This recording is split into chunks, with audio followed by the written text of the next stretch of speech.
Hello friends, నమస్తే. నేను మీ Soujanya. Welcome back to Maitri's kitchen. ఈరోజు మనం capsicum rice lunch box recipe చేద్దాం. ఈ రెసిపీ సింపుల్ అండ్ క్విక్గా చేసుకోవచ్చు. ఈ రెసిపీ చల్లన్నంలోకైనా వేడన్నంలోకైనా చాలా చాలా టేస్టీ అండ్ అద్భుతంగా ఉంటుంది. క్యాప్సికమ్ తినని వాళ్ళు కూడా ఇలా చేస్తే బాక్స్ మొత్తం ఖాళీ చేస్తారు. మరి ఎలా చేయాలో చూద్దామా?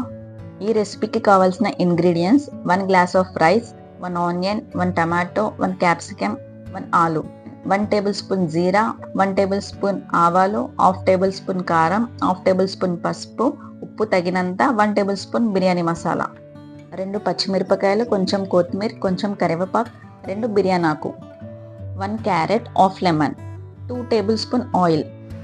నేను ఇక్కడ రైస్ ముందుగానే కుక్ చేసుకొని పెట్టుకున్నాను. 1 గ్లాస్ ఆఫ్ రైస్కి 2 గ్లాస్ ఆఫ్ వాటర్ తీసుకొని కుక్ చేశాను. చూడండి, ఇలా పుల్లలుగా రావాలి. రైస్ అనేది ముద్దగా రాకూడదు. ఇప్పుడు కుక్ చేసుకున్న రైస్ని పక్కన పెట్టుకోండి. స్టవ్ ఆన్ చేసి ప్యాన్ పెట్టుకొని దాంట్లో ఆయిల్ వేసుకోండి. హై ఫ్లేమ్లో పెట్టుకోండి. ఆయిల్ వేడెక్కాక మీడియం ఫ్లేమ్లో పెట్టుకోండి. దాంట్లో ఆవాలు, జీలకర్ర వేసుకోండి. అందులోనే 2 మిరపకాయలు పొడుగుగా కట్ చేసుకొని వేసుకోవాలి.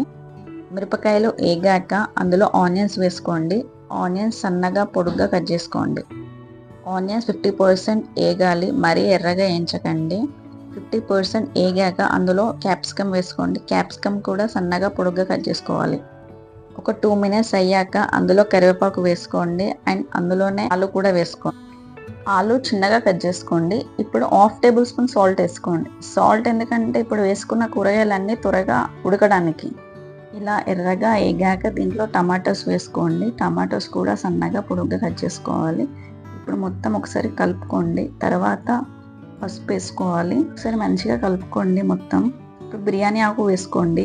ఒక 2 మినిట్స్ అలా కలిపాక ఇప్పుడు ఒక 2 మినిట్స్ మూత పెట్టుకొని కుక్ చేసుకోండి. తర్వాత కారం, బిర్యానీ మసాలా వేసుకోండి. నేను బిర్యానీ మసాలా ఇంట్లోనే ప్రిపేర్ చేసుకున్నాను.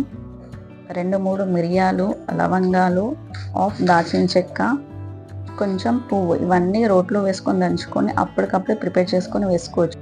ఇప్పుడు అందులోనే మనం ముందుగా ప్రిపేర్ చేసుకున్న రైస్ వేసుకోండి. కొంచెంగా వేసుకోవాలి. ఇలా రైస్ మొత్తం వేసాక సాల్ట్ అండ్ లెమన్ వేసుకోండి. సాల్ట్ చూసి వేసుకోండి, మనం ముందు కొంచెం వేసాం కదా. తర్వాత మొత్తం ఒకసారి మంచిగా కలుపుకోండి. ఇలా మొత్తం కలిపాక కొత్తిమీర వేసుకోండి. తర్వాత లాస్ట్లో తురుముకున్న క్యారెట్ వేసుకోండి. క్యారెట్ ప్లేస్లో కాజు వేయించుకొని కూడా వేసుకోవచ్చు. ఇప్పుడు స్టవ్ ఆఫ్ చేసి సర్వ్ చేసుకోండి. ఈ రెసిపీ నచ్చినట్టయితే లైక్ చేయండి అండ్ మీ ఫ్రెండ్స్కి షేర్ చేయండి. ఇలాంటి మరి ఎన్నో టేస్టీ అండ్ హెల్తీ రెసిపీల కోసం మన ఛానల్ని సబ్స్క్రైబ్ చేసుకోండి. పక్కనే ఉన్న బెల్ ఐకాన్ని ప్రెస్ చేయండి. Thank you for watching.